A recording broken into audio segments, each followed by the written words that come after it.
Baik, terima kasih. Sobat lahan seluas 1,4 hektar di Desa Wates, Kecamatan Panean, Kabupaten Magetan, kini menjadi ladang subur bagi tanaman melon. Di bawah bimbingan Kepala Desa Wates Sutresno, para petani mulai melirik komoditas hortikultura bernilai tinggi ini. Hasilnya cukup mencengangkan. Dari lahan yang sama, keuntungan dari menanam melon bisa mencapai 7 kali lipat dibandingkan menanam jagung. Menurut Sutresno, awal budidaya melon dilakukan secara pribadi, namun ke depan akan diarahkan menjadi program ketahanan pangan desa. Dari hasil panen di lahan 1,4 hektar, Sutresno mampu menanam sekitar 3.600 batang melon dengan hasil panen mencapai 6-7 ton per musim tanam. Dengan harga jual di tingkat petani mencapai Rp7.000 per kilogram, ia bisa meraup pendapatan sekitar Rp50 juta per panen. Meski membutuhkan modal awal yang lebih besar, terutama untuk pembelian mulsa dan ajir, Sutresno menegaskan bahwa investasi tersebut sepadan dengan hasil yang diperoleh. Saya memang sebelum jadi lurah itu, ya memang sudah tani. Jadi jagung itu paling seperempat nominalnya paling tinggi 7 juta. 7 juta.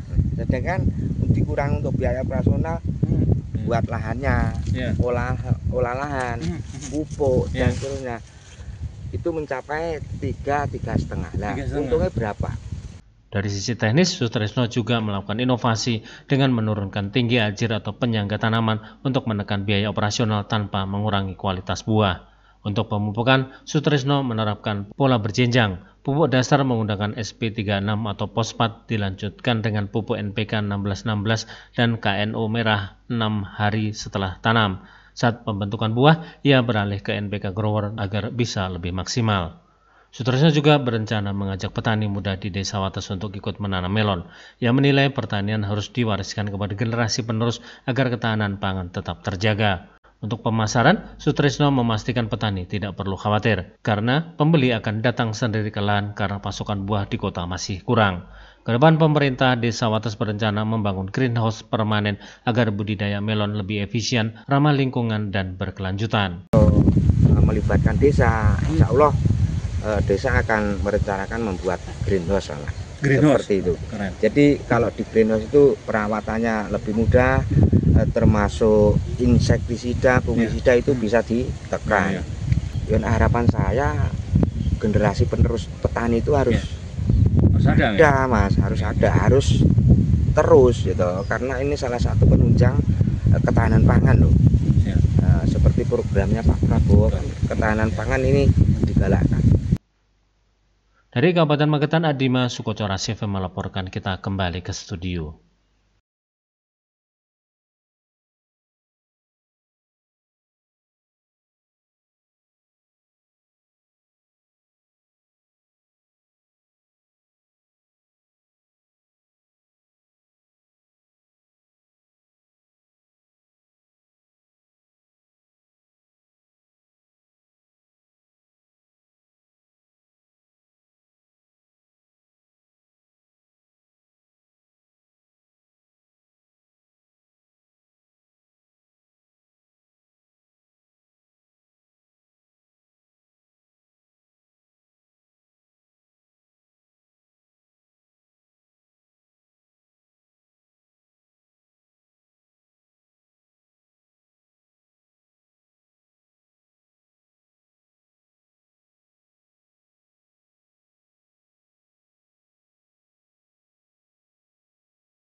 Selamat pagi. Mbak Lurah, hari ini kita panen melon Mbak Lurah ya. Ya, Mbak Lurah, kalau dari sisi usia ini sudah berapa lama Mbak Lurah? kalau usia usia melon melon itu ya. sangat pendek sekali Mas. Beda sama tanaman padi, jagung, umbi itu lama. Gitu Kalau ya. melon cukup 2 bulan, ini 2 bulan, pas 60 hari ini sudah kita bisa panen. Mbak Lurah, ini sudah berapa lama sih jenengan bertanam melon? Berapa tahun gitu maksudnya? Saya sejak belum jadi lurah itu sudah Oh, gitu ya? bertani Mas. Sudah bertani. Ini sudah pengalaman banget Iya. gitu ya. Jadi semangka melon ini terutama semangka sama melon ini sudah saya kuasai triknya seperti apa. Jadi kita terus setiap tahun itu menanam terus. Oh, siap. Mbak Lurah, artinya ini masih program pribadi atau nanti akan dibawa mungkin ke program desa gitu untuk ketahanan pangan dan juga bisa melirik tanaman selain mungkin palawija gitu Pak? Ada sih Mas, angan-angan itu ada. Kita kan BUMDesnya aktif. Iya. Jadi suatu saat nanti kita arahkan dalam ketahanan pangan mungkin nanti untuk tanam melon. Tapi tidak seperti di hamparan seperti ini Mas. Seharusnya kalau BUMDes itu mengelolanya di dalam greenhouse. Oh siap. Nah, Lebih pasti gitu Ya ya. pasti. Kalau di greenhouse kan tidak mengenal cuaca, jadi tidak mengenal musim hujan dan seterusnya. Sekali tanam bisa berlanjut seperti itu. Dan bisa mungkin sepanjang tahun kalau memang kalau di kondisinya greenhouse memungkinkan. gitu. Ya. Mbak, ini kan sistemnya kayaknya agak berbeda dengan orang yang lain gitu loh. Biasanya kan nun jauh ajirannya agak tinggi. Ini cuman mungkin setengah meter ini Mbak ya. Nah, ini yang perlu kita ubah untuk menekan biaya operasional Mas. Betul. Nah, dulu saya nanam ya memang anjirnya tinggi. Nah, itu namanya sistem engkel. Kalau engkel itu biayanya lebih banyak karena nalinya itu sampai muput. Ya sampai di atas gitu ya. Nah, kemudian kalau kita di semi leseh hanya cukup 2 kali tali sudah cukup. Nah, nanti setelah panjang baru kita turunkan di bawah gitu ya. Ada lebih efisiensi dan lebih murah gitu Mbak ya. Iya, biaya operasionalnya jelas. Bisa menekan kos untuk tenaga. Iya, tenaga. Dan keuntungan selain itu Mbak, mungkin selain dari sisi ajir, kemudian sisi apa ya? Sisi pemangkasan dan sebagainya, Mbak. Bedanya kalau apa dengan pemangkasan itu mulai 15 hari itu sudah pemangkasan. Jadi buah ini diusahakan dibuat ke 6 cabang. 6 cabang? Iya, kalau di bawah nanti kesreh sama mulsanya. Tidak bisa digantung. Nah, kemudian karena apa? Kalau kok digantung kenapa? Untuk menjaga kualitas dari net buah ini. Ada jaring-jaringnya itu. Iya, kalau ini enggak rata gitu ya. Rata yo enggak memenuhi. Nah, itu artinya. Selain efisiensi, artinya tujuan untuk ajir yang pendek itu ya lebih untuk menjaga kualitas buah agar jaring-jaringnya itu bisa rata semuanya gitu. Iya. Ini kualitas buah, kualitas.